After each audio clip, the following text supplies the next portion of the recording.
The moment you desire success, it is a sign that what you have is not enough. And desire is a signal from God that actually you can and are capable of doing more. That's why he gave you desire. It is desire that provokes your mind into beginning to take training and learning and conditioning very, very seriously. The truth of the matter, you cannot be casual and create impact. The truth of the matter is that the life you desire is reachable, but it shall not be reached without being matched by decisions. And that would mean that the expectation that somebody will do it for you and give it to you has got to be thwarted immediately. Nobody will do it for you. Nobody will do it for LifePool. No singular event will do the work that is desired and intended by LifePool. To be in 3 locations in 5 weeks and be a school in 7 weeks is possible.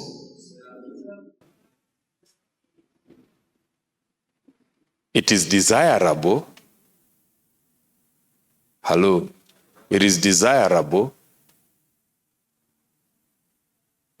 because it speaks of a better state of things. And the thing you have to know as I'm getting into this, the power of paradigms, is what we were talking with my friend here when we were driving. And I was telling him that the problem with people like us is that I'm in the class of the 2%. So everything I'm doing, only 2% of the world is trying to do it. I don't need to be Elon Musk. I don't need to fly anything into the moon. But the mindset that puts people in that category, 2%. So that means that for many of us, we see ourselves in the future deeply immersed in the, not in the creating, but employed by a large corporation somewhere, which will be kind enough after 45 years or 35 years of your long service to reward you with what they'll call retirement. And for many of us, that is good enough. That is more than enough. And how we visualize ourselves in that space is that when we find ourselves in that place, we actually feel safer. Come on. But have you noticed that big things and big corporations make you feel safer? You feel like they can survive shocks, yeah, and seismic forces of nature, politics, economics, many things. But the truth of the matter is that everything takes the shape and the size of the mind behind it. Everything, every organization takes the shape. Because most of the time, rarely will you have a unique thing. Because desire is universal. We all want it. We all want it. If anybody given a choice, they would want to be that big thing. They would want to be on the top 10. They would want to be on the top this. They would want to be on the top 40, under 40, top 50, under 50, Forbes 100. We all would want to be there, but to get there, there has to be a change of paradigms. Come on. And a paradigm is a very important thing because that represents two things. One, it represents what we've called acceptable behavior. It starts there. What I was preaching this week somewhere, and I was reading Luke chapter 11, where Jesus is saying that if your eye be full of light, your body is full of light. And then he says, be careful that the light in you is not darkness.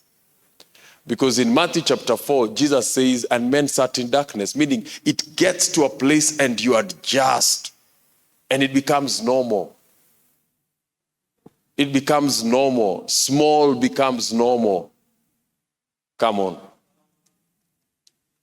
And that's now why paradigms come in. We have to be careful where we settle as acceptable. Come on.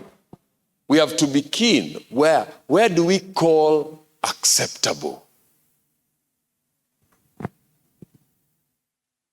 It is that turns big men into small men. And it is the same thing that turns small men into big men. Paradigm. What they refuse to accept or what they accept. And so my challenge for us, especially this morning, is to broaden our paradigm by confronting it and telling us that the opportunity to be anything will always be there. But unfortunately, with every opportunity, the opportunity does not make the decision for you. You have to make the decision for yourself. And so we have to look at the back end of how great men have risen, great organizations have risen, and you look at the bottom of it. Every religious book confirms that the mind of a person affects the destiny of a person. There's no religion that says the mind is not important to shaping the destiny of a person. All of them, even atheism.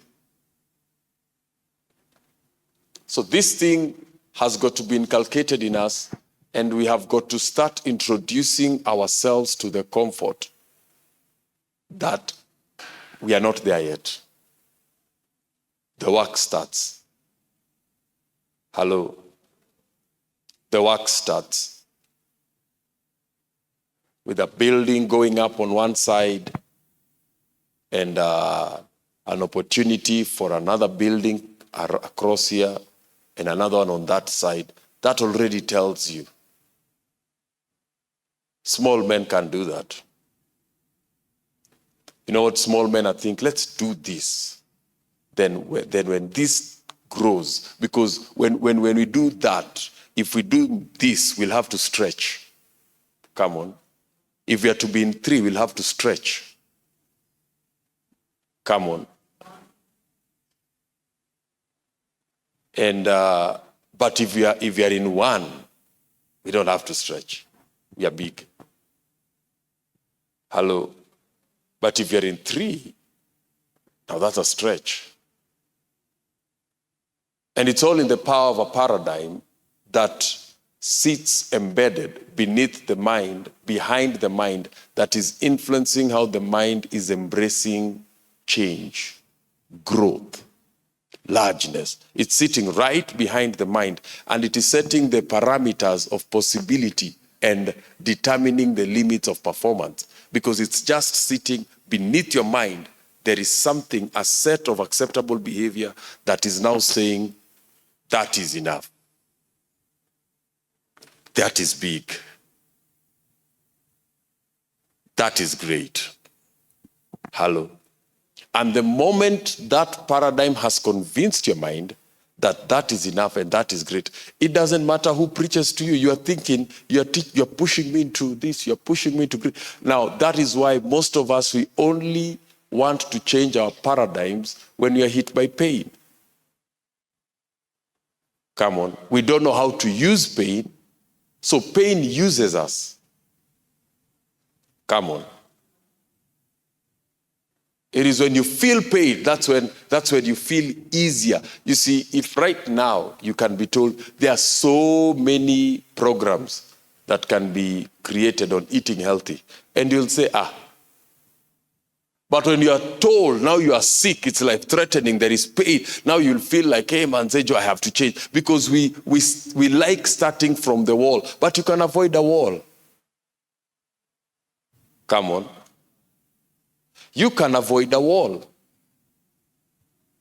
There are pains you carry in the present that are removing pains in your future.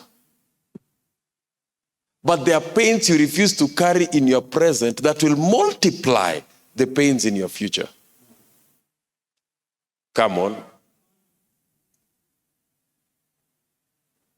And it doesn't mean that you're a fatalist. It just tells you, so what should I do? I should work with a different paradigm so that I can be sure by the time I reach that place. You see, I always say this, I cannot be sorting problems of my 40s in my 40s. It's late. There I'll be living in the consequences. So I use my 30s to sort my 40s. Then I look at what happens to people between 40 and 50. Then I use those 30 and 40 to sort out problems of 40 and 50. So that when I reach my 60s, 50s to 60s, I am still able to enjoy the symmetry and the quality of the life I'm enjoying. Come on. Hello. And that paradigm becomes a very, very important instrument of modifying, multiplying the results of our lives. Come on. Because many of you don't know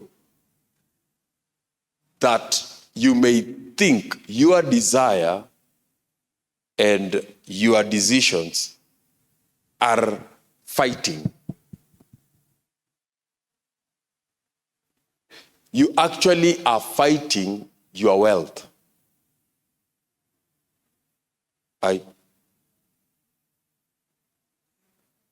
You actually are fighting your wealth. I loved physics. I'm not saying I'm a physicist, but I loved physics because physics, when I was in school, I thought that it was the only thing that I could study and do without getting competence. You know, chemistry, you need a lab. But physics is energy, radio, and one of the things I loved about it is about current. Come on, electricity. And you'll discover that if you want to increase the flow of something, you reduce the resistance within its channel. Because you didn't love physics, that won't get plumbing.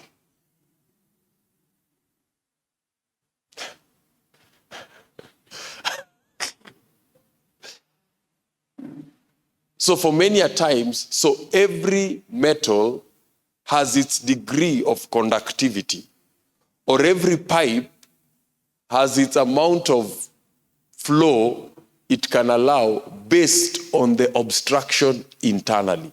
So the source can be unlimited, but the channel can be hindering the full flow of that unlimited supply. And that's why many of us, we can't do much, because that is what a paradigm is. Because a paradigm can be the inner resistor to your own growth. And so you'll find that your desire can be divine, but your decision is playing a divine role because it has been built and influenced by a paradigm that is telling it that it's too painful, it's too much, it's too this. And so when it comes to getting and going for results, you always feel, I'll start tomorrow. But the truth is this, tomorrow you are older. And what happens to old things? They are weaker.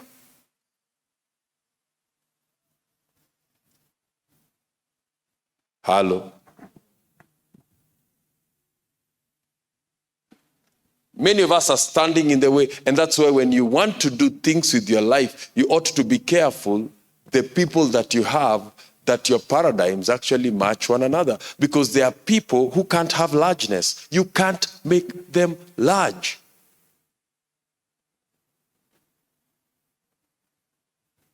Come on.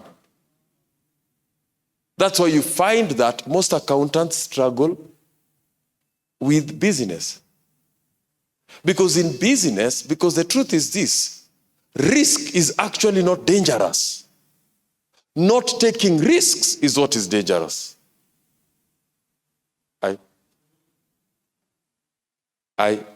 Risk is not dangerous. Not taking a risk is what is dangerous. But you see, when you've been educated and socialized to wait until you are sure before you act. And so you'll find that accountants, and that's the danger of people who work with numbers, because when you work with numbers, you cannot come up with whenever you put in a calculator things that don't complement and they don't have a flow, the calculator will put a syntax, it will say you're not making sense. It will never give you an answer. Because numbers require certainty. And now that being programmed in your mind, that being programmed in your life, you only want to do things you're certain of. That's why you're living in a small house, because you believe, I'm certain of this. But there's no issue living in a small house. The issue becomes when now living in that small house now becomes the conditioning of your life. Now you actually begin to see yourself 10 years, 20 years, 30 years. You can be saying, I'm living in a small house because I am building a bigger vision. But if you say I'm living in a small house because I am amassing money. Okay. Every time I have to move a house, I find a lot of resistance every time when I have to move houses, because after some time people organize around it. Unajuana na mse wa maziwa, unajuana na mse wa gazeti, unajuana na wochi, the cats know you, the bats know you. The snakes know you, everything. So your mind calls that normal and it calls it home. And then I always ask the question, and what if the owner says he wants it? Because when you want to move, it is pressure. But if the owner tomorrow says, hey, my dog has come back from, I took it to go study medicine, but it has come back as a chemical test tube. So I want to put him here on rehab. And when the landlord brings it, so you see, you need the pain to come from outside because you don't know how to stimulate yourself from inside. Come on. That is how A students become average students, because they don't know how to stimulate themselves from inside out. They need something from outside in. And what happens is that after some time, they make their decision only when they sense danger. But if you're programmed by danger, you will never be great. You'll be average. Come on. You know, I'm not anti-prayer. And sincerely, I'm not anti-prayer. But most of African prayers have been programmed by danger. So they don't have abundance in them. Father, help me, huyo dikonko asinione, Josina fea, nimelipia waiderero bus fare. So that prayer is good. But yes, all prayer is connected to desire, but it doesn't beget abundance. The Bible says, whatsoever you desire when you pray. Now, you don't go and put yourself in undesirable situations and then start praying. Ama. Whatsoever you desire, when you pray, believe that you receive them and you shall have them. So, desire, prayer, believe, receive. But if I put myself in an undesirable situation, come on,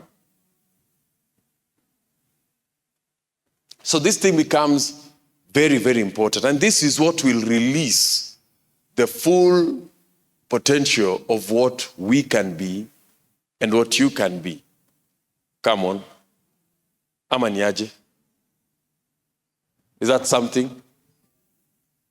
Is that something? It starts there.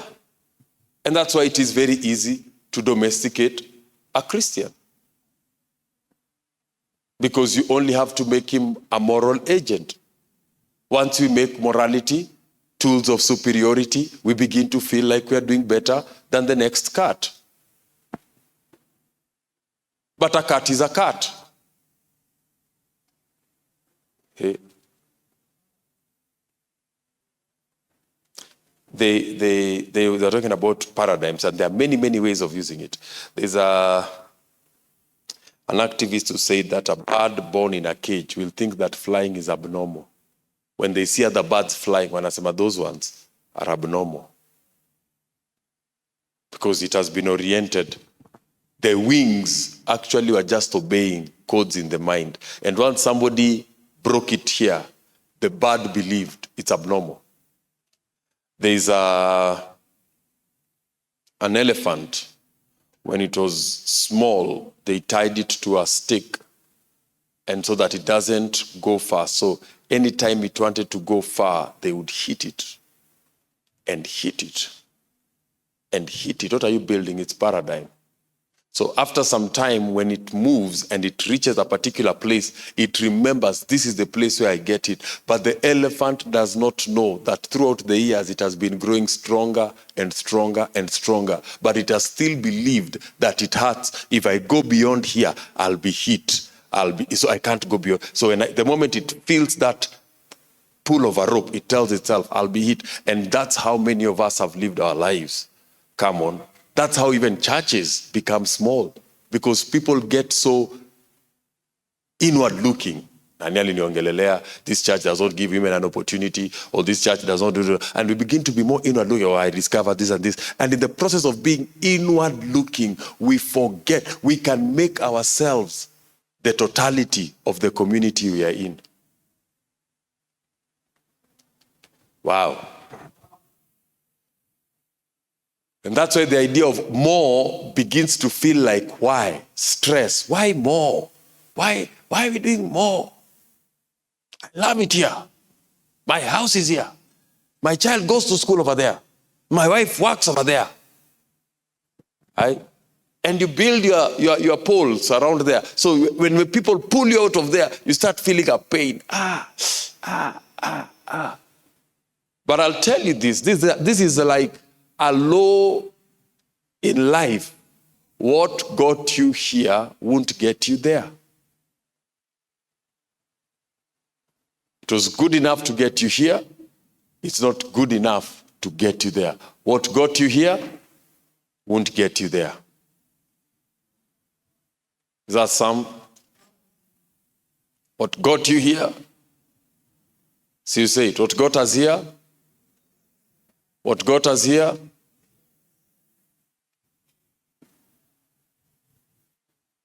So we have to, my mind is being racked. I'm bombarding it.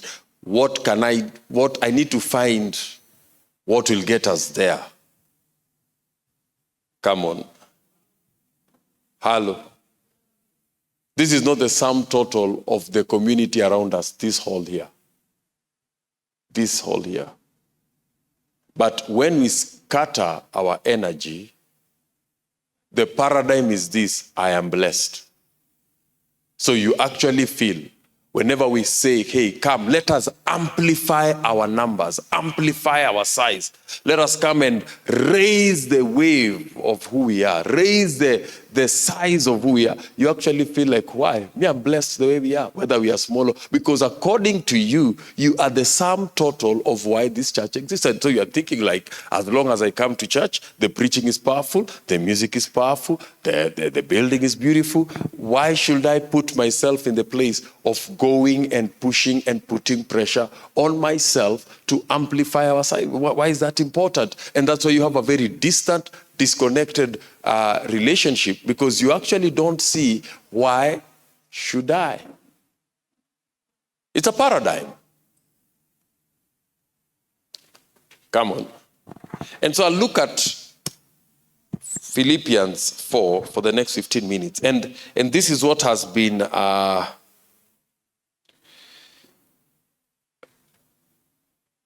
driving me. Philippians 4:13. Philippians 4:13.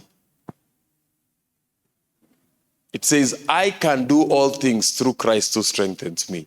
But you know what religious junkies do? God can do all things.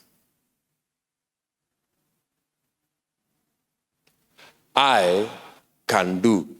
If I can bring us to that level, there is no limit to how many things you can do. You only have narrowed yourself to the areas of natural talent where you feel easiest. I can do. I can. The I is very important because the doing is by the I. Come on. If you want God to do things for you, I'm sorry, he won't. Everybody's asking him to do something. Oh, God, give me a job. Oh, God, give me money. Oh, God, give me a bit. Oh, God. Everybody wants him to do something for them. And so if he does that, he'll be unfair. So God says, I'll only strengthen the ones who are doing. I'll only strengthen the ones who have put themselves in a position that they shall not be an escort in their journey of growth.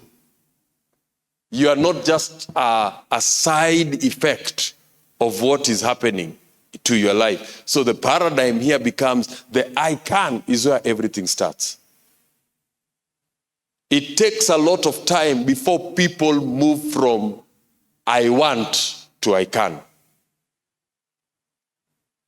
Because between desire and destiny, that desire has to swim through something called decision. The I can is first of all a decision. That's not a desire.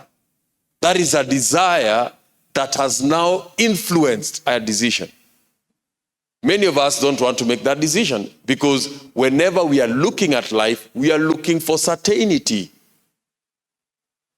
Come on.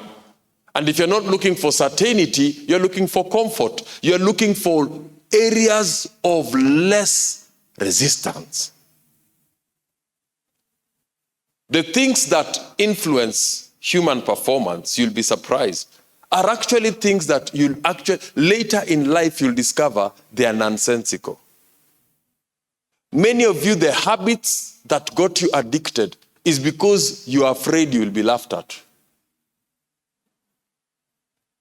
And the people who are laughing, it's like our minds are nets.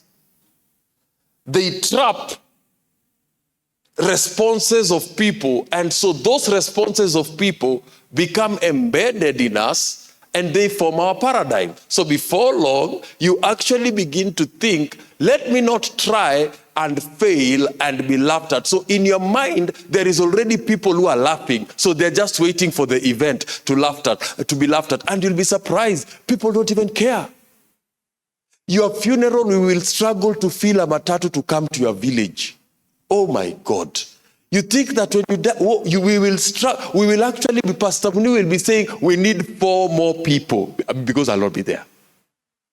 Not that I'll be there, because I'll not be there. He'll be asking, kindly, we have a full bus. The illusion is that there are people outside there who don't have a life and all they are doing is laughing at you. And because you have imported all the masses of people laughing at you, you do small things so that you're not laughed at. Come on. And so you want to get a comfortable place where it's not too big, it's not too small, it's not too this way, it's not too that way. It's just enough that you did fail. Nobody will even notice because you're afraid that somebody is laughing at you. The story of Alexander Bell, when he started talking about making a telephone, he went and explained it because he was a professor. He went and explained it to his colleagues that I'm thinking of taking voice signals and channeling them through an electrical wire. They went, what? What do you want to do? Take a voice signal, put it in a wire? How? They laughed at him so hard. But imagine right now, we have a telephone call, we have these devices, we have so many devices that use the simple principle. And the first day he made the phone call, and he made a phone and it was able to transmit. Everybody, at first it starts and everybody is laughing. But who's laughing now? Come on. I can do all things. I can do all things.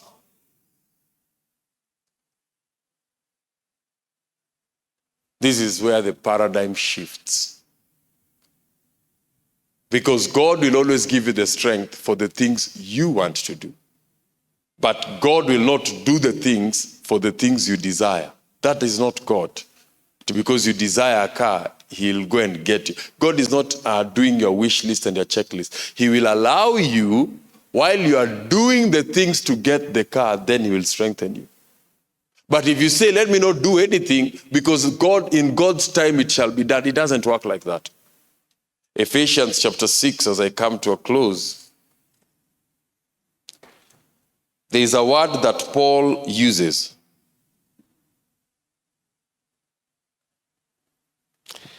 Ephesians 6 verse number 10, it says, finally, Ephesians 6:10, finally, my brethren, be strong in the Lord and in the power of his might.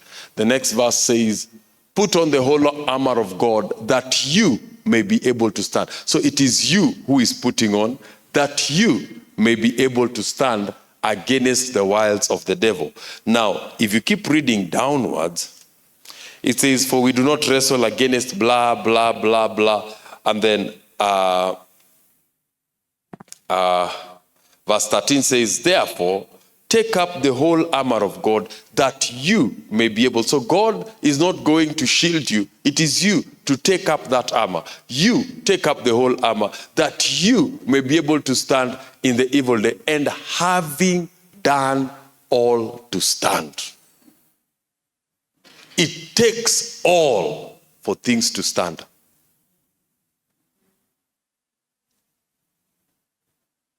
Having done all. Success, and this is why, because I was talking to my friend here, and I was telling him, you know, I'm not wired like everybody else.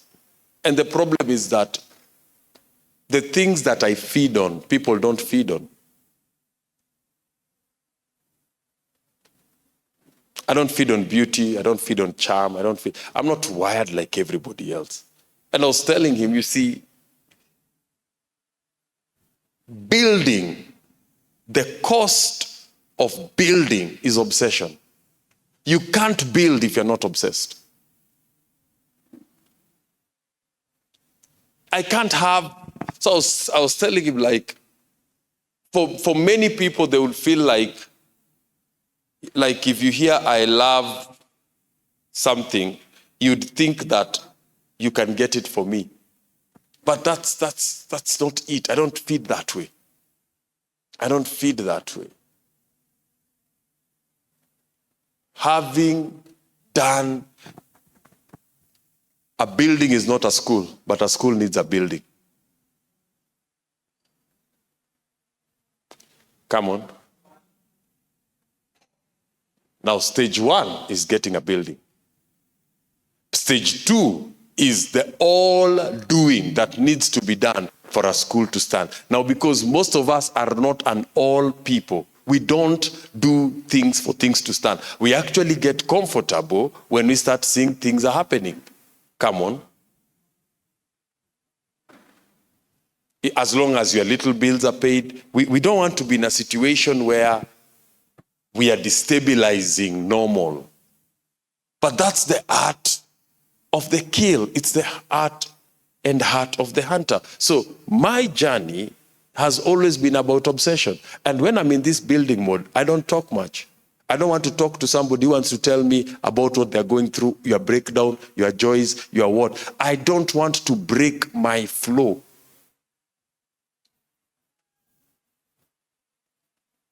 I don't talk much. I don't talk to people. I don't call people. I don't check on people. I don't want friends. I don't want this. I don't want this, because I will not be measured by availability. I'll be measured by my capacity to execute and manifest. And this is why I get to be who I am. I don't take breaks. I don't pamper my body. I know very well, if I give it my all, it will give me everything I desire. That's the secret. I can't desire this and give this half. If God has given me an opportunity for this, so if I want that, then if I give this my all, it will give me that. But when we have a desire that is high and a decision that is running against that desire, that's why we don't do things. That's why we settle there where we think, well, najua sitaki kujipea pressure mob. Come on. When I was young, I didn't do very well with girls, because girls want one thing I don't have: attention.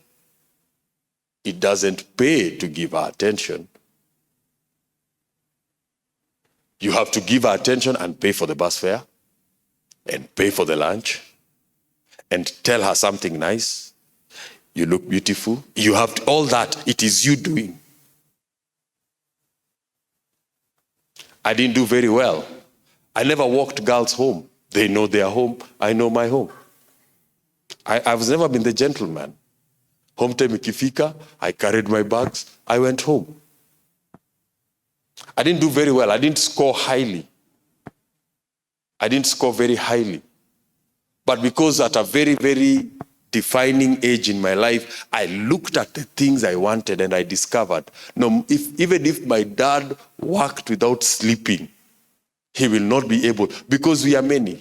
You know, you may be the only son or the only daughter. Us, first of all, we were like 6. You know, in our cultures, you give birth until a child dies. They will say, I think young imetosha. So you may find some of us, we are 7. So we are many. So even if my dad was doing nothing else but working and working and working and working and working, every time we went for school trips, I would always discover the child with the nyama bite had more privilege than the one with more touch. So I discovered it didn't matter who he was, it only mattered what he had. And I didn't need somebody to come and break down the physics for me. So I didn't score very highly. So I never unless my friend told me kama tunaweza enda hivi tumzindi na beshte yake alafu tutarudi na yeye hivi tukitembea. But to volunteer myself ati natembea estate, no, not me. It was not my thing. And the good thing, my big brothers are here, so you can ask them. It's not me. It was not my thing. It was not my place. It was not my energy, because I saw the amount of energy it took. I saw how the thing that I started measuring the value of giving her attention and giving this attention, and I discovered if I give this attention, I'll never have a shortage of this.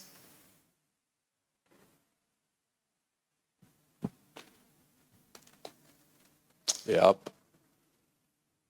And it's unfortunate. That's me. It's very hard for me to make a person a goal, because when you make people a goal, they begin to shift goalposts. So it costs you something.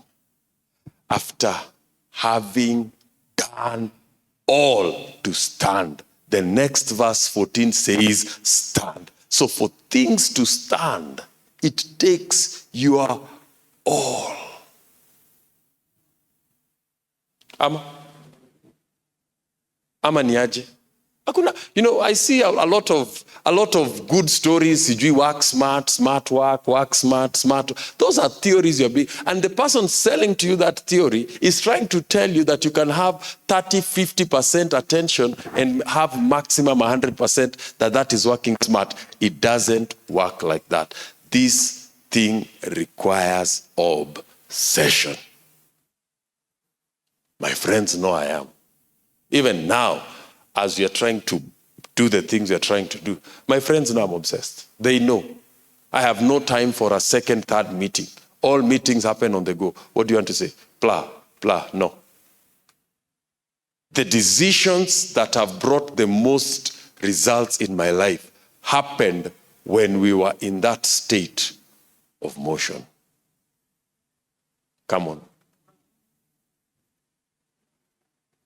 But when you are trying to ignite, by the way, tukifanya hii, will it cost you something? Yes. It costs something. It costs something, and the thing it costs you, the good thing about this game of winning is that once you start winning, the things now people are running after, they begin to run after you. That's a game, man. It's not a mystery. It's an internal, quiet conversation about your paradigm. And the problem with us, we don't have models that we assess and interrogate and ask ourselves, this person, what does he use to do the things that he does? As we just assume, it is money. It is money. He has money. He has money. He has money. From where? Oh, Nani has money. So and so has money. So you think like, let me find somebody who has money. The person with money will get us A, B, C, D. This one has money. That one has money. It's not money. It's a paradigm. And all the results of your life will stream and stem from the paradigm that you have allowed to settle in. Some of you will feel inferior. Some of you will feel lonely. Some of you will feel, there's just how, because the paradigm is what educates the mind whenever there is nobody to educate. It keeps on teaching. So it either reinforces what I'm teaching you, or it comes up with its own teachings. Oh, me. And that's why many of you are victims. Nobody has victimized you, but your paradigm has created an iron fist on you, and you feel like a victim. You feel like this and this has happened. Death does not come to victimize you. Death just comes to remove what has ended its value to you. Come on. Peter wanted Jesus to stay longer. Jesus said, for my purpose, it is done. Longer doesn't add. Am I talking to somebody here? Am I talking to somebody here? So my prayer as a church, because this week we have to really, really immerse ourselves.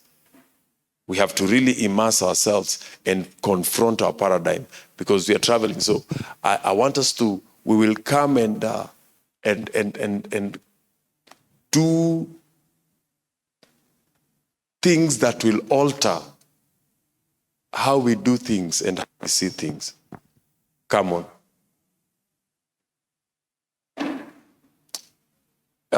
Let me say this as I close. If you look at the average age of creating wealth, the average age of most billionaires of creating a mindset of wealth is between 14 years and 25 years. That's where you create the mind that will create wealth. That's why most billionaires in America, in everywhere, they created the mind that will create them wealth within that age. Now, what do they do to the black man? They romanticize him. They make you emotionally needy. They turn you into embryos. where you are just eggs waiting to be you're that albumen waiting to be fertilized. That's the age of creating wealth. You study Bill Gates, study Elon Musk, you do an average of their age. Most of them by 30, they had created the mind. Now, because wealth is a mind state, not a job class. So the state of that, once they've created that mind, perpetually, whatever they do prospers. So they are perpetually. Now, the good thing about the mind is that it doesn't age. Now, if you're over 25, like you, it doesn't age. Come on. Your mind doesn't age. Your body ages. Unfortunately, when your body and your mind are the same age, kifo, kifo, kifo, kifo. You know, when you were young, you nilikuwa ngoma ya lunchtime. Ukitaka kudrive gari yako, unajua zamani fathers would go home for lunch kama kifo, kifo, kifo, kifo, kifo kina huru, ting, ting, ting, ting, ting, ting. When your mind and your body are the same age, you are done. Because the mind does not age. Because what ages the mind is the paradigm that is using and educating that mind. And so when you look at that particular race, the Jews, that particular race, they know the genius of a person is built between that age. By 25, they've built it. And now from there, they're in a perpetual state of production. That's why even your witch cannot bewitch Bill Gates, but he can bewitch you. Because you are old. When him zai. No wonder when you go to prayer, you are actually thinking you're fighting because you have actually brought yourself to the level of that person because where you're operating from. How come they cannot bewitch James Mwangi? Ama Yesu akurogwa. Have you Googled how old James Mwangi was when he was made CEO of Equity? How old the president was in 1991 when he was joining. That's the age. Come on. And that's why they want you to be an albumen. To be in a state of undefinition, indecision, but attracted. So you want to find your balance in chemistry. But if you learn, if you listen to what I'm telling you now, I'm sparing you. Let me tell you, life is cruel. Life is cruel. You don't know the cruelty of life because when you are in that stage, it is seducing you. It hides so many and so much of its cruelty.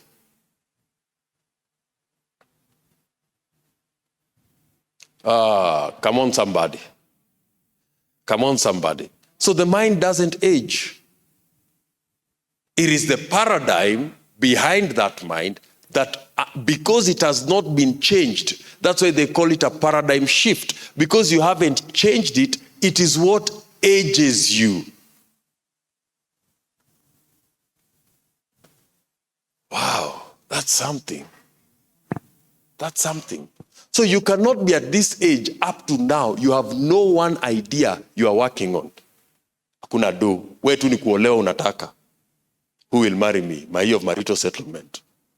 You are lonely. You are emotionally broken. You are fragmented. You feel unleft. You are still nurturing. That means you're an albumen. You're an egg just waiting to be fertilized because you feel like every time you're not fertilized, you run. You're not fertilized, you run. You're not fertilized, you run. You can't be. You have to be. How come I'm finding? I have work and I'm creating my work. I'm creating. I don't need a school. Why do I need a school for? I have seen schools everywhere. We are building. I'm doing that. I have work. Now, let me tell you, I'm not going to go like, oh God. No, God says, I can. If you think you can, I'll strengthen you to do it. I'll strengthen you to do it. I'll strengthen you to do it. I'll strengthen you to do it. So where is the can? I want you to now do all. You do all that you can. Then I'll give you the strength. Then I'll give you the strength. You do all that you can. Then I'll give you the strength. And soon and very soon, you will do so many things.